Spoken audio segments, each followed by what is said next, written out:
Selamat pagi Gerung Ghosting. Halo, apa kabar? Lama sudah kita gak ketemu ya. Gimana kabarnya orang yang sudah kena prank nasional? Ya, beberapa hari lalu kan ramai tentang kenaikan harga bahan bakar minyak BBM ya. Pokoknya sampai sekarang isunya masih sama, BBM. Kemarin-kemarin itu kan sempat ada isu ataupun berita-berita itu tentang bahwa tanggal 1 September nanti pemerintah akan menaikkan harga BBM gitu. Jokowi akan mengumumkan harga BBM terbaru gitu. Banyaklah masyarakat yang kemudian masyarakat Indonesia ya, masyarakat Indonesia. Masa kemudian ngantri di SPBU itu panjang, banyak sekali antrian, juga banyak beritanya bahwa ternyata SPBU ini sedang mengalami antrian, banyak lah. Bahkan di beberapa kota, di beberapa tempat, dan termasuk di kota yang sedang saya tempati ini terjadi begitu juga. Jadi tengah malam itu banyak yang ngantri ternyata SPBU itu. Aneh kan? Karena biasanya kalau tengah malam itu sepi SPBU kan. Paling cuma orang yang lewat, itu kan orang yang lewat karena memang dia pendatang tak atau pengunjung atau apa gitu. Ternyata wah, rame banget, full itu ngantri sampai panjang, sampai di jalan-jalan raya itu. Kemudian tanggal satunya ada pengumuman, iya, sesuai yang direncanakan, sesuai yang diberitakan bahwa kan ada pengumuman, tapi salah, pengumumannya bukan penurunan. Bukan kenaikan, bukan kenaikan harga BBM, tapi penurunan harga pertama.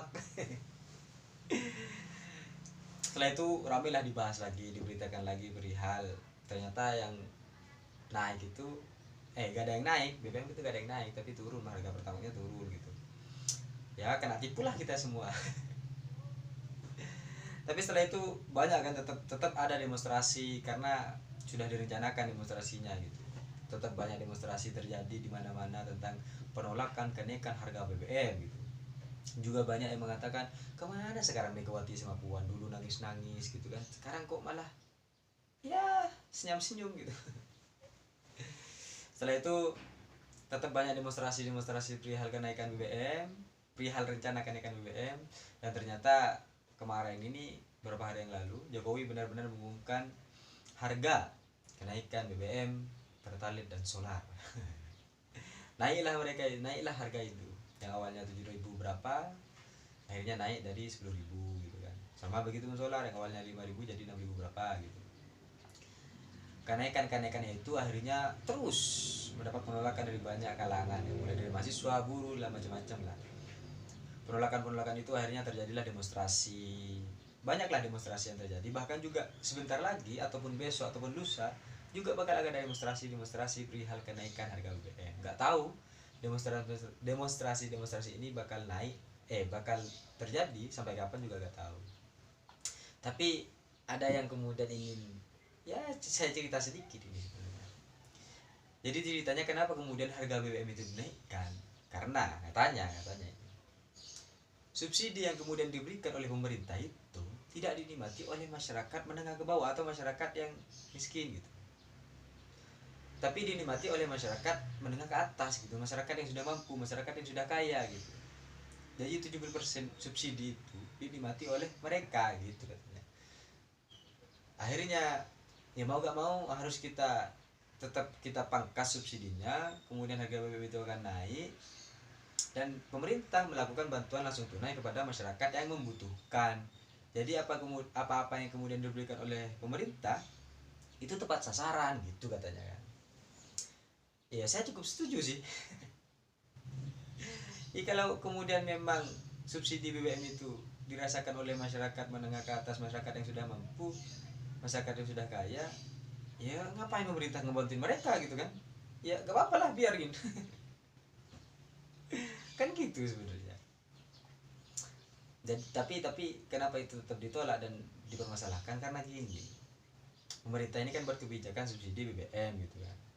Namun subsidi BBM ini ternyata tidak tepat sasaran. Loh, kalau subsidi BBM tidak tepat sasaran berarti kan mekanisme dan sistemnya yang salah dari pemerintah gitu, sehingga itu tidak tepat sasaran gitu. Ya jangan sampai masyarakat yang mendapatkan itulah, jangan sampai masyarakat yang merasakan itulah gitu katanya kan. Jadi tetap pemerintah yang salah. Ya harus benar, makanya harus benar mekanisme dan sistemnya itu supaya subsidi BBM itu tepat sasaran gitu katanya. Pokoknya ini semuanya katanya dah, cerita ini kan.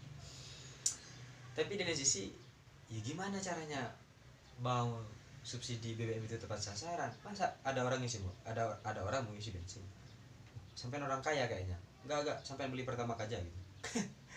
Kan petugas SPBU gak kira gitu juga. Jadi akhirnya ya mau bagaimanapun BBM itu harus dinaikkan gitu. Jadi saya sepakat aja sih kalau saya. Jadi semangat Pak Jokowi. Tetap turunkan harga subsidi BBM supaya pemerintah tidak terlalu banyak mengeluarkan uang untuk orang-orang yang sudah mampu.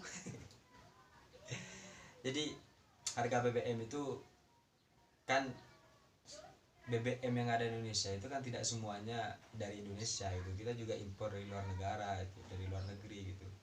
Dan impornya itu pun juga pakai harga dolar gitu. Ya kalau dolar naik, ya harga yang kita beli juga naik gitu. Dulu katanya juga harga per barel itu minyak itu kalau nggak salah ini itu 63 triliun itu. Pokoknya 6 bulan sekian triliun gitu. Dan sekarang itu sudah mencapai 100 sekian triliun, dan pemerintah itu sudah mensubsidi BBM untuk pertalite solar ataupun yang lainnya itu sebanyak 500 sekian triliun gitu. Jadi anggaran negara itu sudah dibuat beli BBM sekian 500 triliun gitu. Jadi sebenarnya yang dilakukan pemerintah itu sudah benar dari formulasi, implementasi, kemudian evaluasi gitu. Dan sekarang formulasi lagi gitu, implementasi lagi. Itu secara runutan kebijakan sudah benar sebenarnya. Jadi ada evaluasi. Ternyata ini dinikmati oleh masyarakat yang mampu. Oh, sudah kita naikkan saja gitu. Kan nggak apa-apa, bagus itu. Ya nanti anggaran-anggaran dana yang lain itu untuk kemudian kan anggaran BBM sudah dipangkas nih gitu. Karena harga BBM sudah dipangkas, maka juga akan banyak anggaran nanti yang tersalurkan ke masyarakat. Misal salah satunya BLT itu. Dan saya harap setelah ada BLT ini bakal ada bantuan-bantuan lain, akan ada subsidi-subsidi lain gitu. Jadi subsidi BBM dipangkas, akan ada subsidi lain, misal subsidi pupuk lah, subsidi pupuk ataupun subsidi apa lagi yang menjadi kebutuhan masyarakat itu. Sejauh ini pupuk ya, mungkin pupuk ya, karena pupuk itu sejak dulu selalu dibicarakan kan oleh masyarakat itu, bahkan selalu menjadi tombak kampanye yang cukup penting gitu. Nanti akan saya berikan pupuk, akan saya turunkan harga pupuk gitu kan. Ya bagus itu kalau pupuk disubsidi itu tambah banyak itu gak apa-apa. Tapi efek dari kenaikan harga BBM itu juga kan sebenarnya pada akhirnya orang-orang yang sekarang nggak punya mobil itu bakal mikir, saya bakal beli mobil nggak ya? Kalau saya beli mobil terus gak mampu beli BBM tiap hari kan repot juga. Miskin juga akhirnya nanti. Jadi bakal banyak masyarakat itu yang tidak terlalu ngebet untuk mempunyai kendaraan pribadi gitu. Jangan terburu-buru punya kendaraan pribadi lah gitu. Sehingga kemudian jalan-jalan itu juga agak macet. Nanti saya di komen ini, terus ngapain Jokowi bangun jalan tol, jalan-jalan itu? Enggak. Jadi sebenarnya bagus lah itu bagi saya ya, bagi kalian ya nggak tahu lah. Ya mungkin karena saya juga nggak punya kendaraan ya mungkin. Enggak, bagi saya bagus lah. Karena pada akhirnya akan banyak subsidi lain gitu, bahkan banyak juga memangkas anggaran negara gitu. Dan lebih tepat sasaran juga gitu. Yang perlu digarisbawahi kan bagaimana kemudian bantuan sosial yang diberikan oleh pemerintah itu memang benar-benar tepat sasaran gitu, sehingga penaikan harga BBM dan pemotongan subsidi BBM dari pemerintah itu tepat, dan akhirnya bantuan langsung tunai itu ataupun bantuan-bantuan lain, subsidi lain yang diberikan kepada masyarakat yang membutuhkan itu memang benar-benar tepat gitu.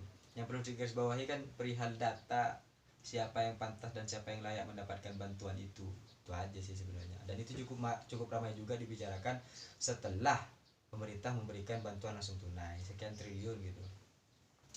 Jadi sudah benar sih, ngapain kita masih mensubsidi hal-hal yang kemudian ternyata dinikmati oleh banyak masyarakat yang mampu. Gak apa-apa, sudah benar itu sudah. Jadi semangat Pak Jokowi, tetap tegas dengan kebijakannya. Tapi saya juga menyemangati untuk orang-orang yang demonstrasi juga. Tapi pada akhirnya ada satu pertanyaan yang ingin saya tanyakan kepada semuanya. Akhir-akhir ini kenapa sih ada beragam macam demonstrasi yang terjadi, tapi gak pernah sesuai dengan yang didemonstrasikan? Kenapa tuh, Pak? Kita coba, pernah ada demonstrasi perihal Omnibus Law, RUU KPK, kemudian apa lagi? Banyak ya. Ya itulah salah satunya, misal salah duanya gitu. Tapi dari sekian demonstrasi itu nggak ada, tetap sah. Ini yang salah ini apa nih? Pemerintah yang nggak dengerin, atau demonstrasi yang cuma nggak jelas gitu? Ini yang mana ini yang salah ini? Karena eman kalau kemudian pemerintah mengeluarkan anggaran negara gitu, misal untuk menjaga keamanan demonstrasi gitu. Jadi saya harap demonstrasi itu tetap semangat.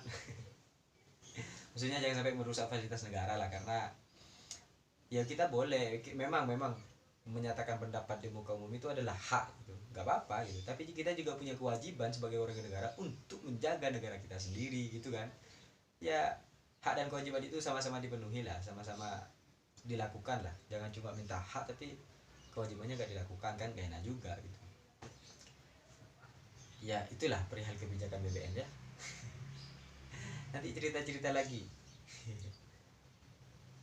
Semangat untuk semua yang melakukan demonstrasi, dan saya lebih menyemangati Pak Jokowi supaya tetap tegas dengan kebijakannya, karena kesejahteraan itu tidak bicara tentang hari ini tapi juga hari-hari ke depan dan masa depan Indonesia. Asik. Ya mungkin yang saya sampaikan